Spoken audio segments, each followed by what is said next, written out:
In today's video, I'm going to teach you how to add a hyperlink in Slack the easy way.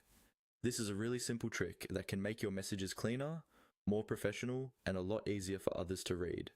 Let's start with the basics. First, open Slack and go to the channel or direct message where you want to send your message. Begin by typing out the full message you want to send, just like you normally would. For example, you might write something like, "Here's the report," or "Check out this document," or you can find the details here.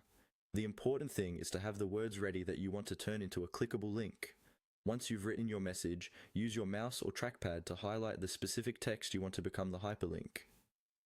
This could be a single word like "here," a short phrase, or even a full sentence.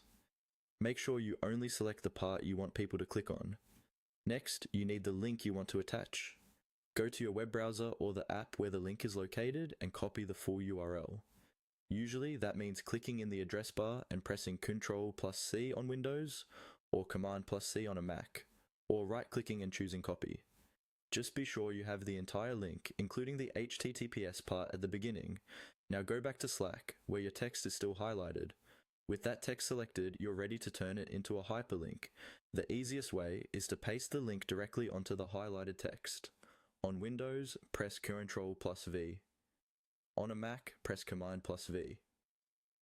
When you do this, Slack automatically converts that highlighted text into a clickable hyperlink using the URL you just pasted.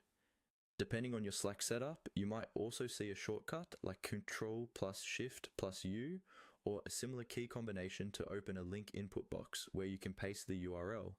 The idea is the same. Your highlighted words become the label and the link you pasted becomes the destination. Before you send the message, take a quick look to make sure the text looks the way you want and the link is correct.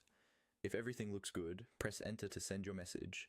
Your teammates will now see a clean, professional-looking hyperlink they can click on instead of a long, messy URL.